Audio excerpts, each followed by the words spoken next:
is our fourth sequence. And by the way, like, obviously there are more grip fighting sequences that someone could do. The idea behind this is to give you a few of, like, I don't want to say my favorite, but the ones that I think are kind of the most bang for your buck, the ones that I use the most, the ones that I see used in ways that people don't generally like. Like, obviously people know how to do a basic grip break, that kind of stuff. The idea here was just to give you some different tools that could plug into the rest of your game without having to, like, exhaustively go through every possible grip fighting sequence there is. So the one we want to cover here is, if I play a seated guard, at some point someone's going to get grips on my pants. It might be a single grip, it might be double grips where they're looking to, like, Toriando me and run around my guard, this kind of stuff. Yeah.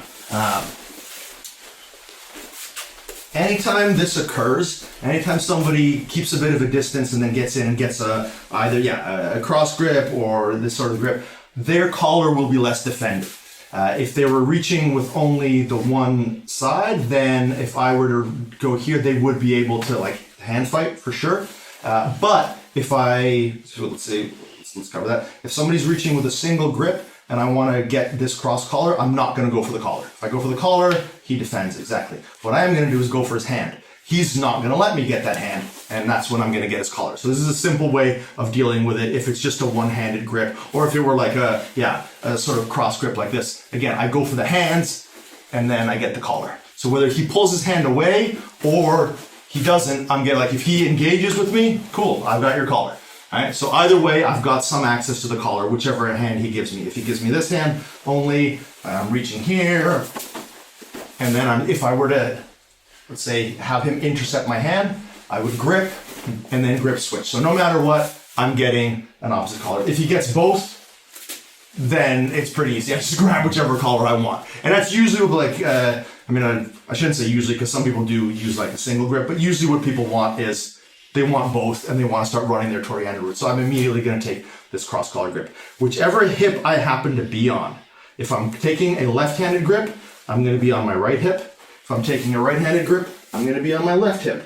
I'm going to switch hips. So let's say I got to here, I'm on my right hip, my right hand is in base. I've done that, like, twisting thing so he can't immediately break the grip, and I'll scoot to one side as I pull. He'll let go. If he doesn't let go, he's getting face planted, he's getting collar dragged.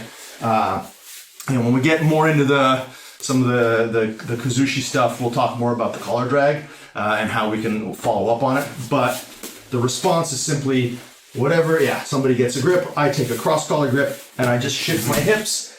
If he doesn't let go, he's going for a ride, so he's going to let go. And he might let go and put his hands on the mat, and now I'm pulling him into a guard of my choosing. Or if I'm successful, it's not outside the realm of possibility that I just send you to the ground, right? Like, it could just be, so we're here. He gets a grip, and I just immediately collar drag him, and I reverse him, and I score, and et cetera, et cetera. Like, that's a very possible scenario, but we just want to prepare people for the idea that this is a hand fighting sequence or a grip fighting sequence, that when somebody grabs your pants, we respond by getting to the collar and just at least forcing your opponent to respect the fact that their center of gravity has been compromised. They either need to immediately let it go and fix it, or put their hands on the mat to prevent from getting knocked over. An unanswered lapel drag is there's got to be a huge weight difference for the person just to totally disregard exactly, yeah. And again, as long as we understand the concepts that are going into it, understanding the center of gravity, understanding the lever axis, in this case, the collar as a means of accessing the spine as a lever, and understanding the range and the reach that we can utilize to position our body to perform it correctly, you should be able to self-diagnose. Like, one of the things that we maybe didn't mention earlier when we talked about alignment and stuff like that is the reason we give you these tools is so that you can self-correct. You can self-diagnose problems and figure out ways to be more successful in training based on a better and deeper understanding of the sort of underpinnings of jiu-jitsu.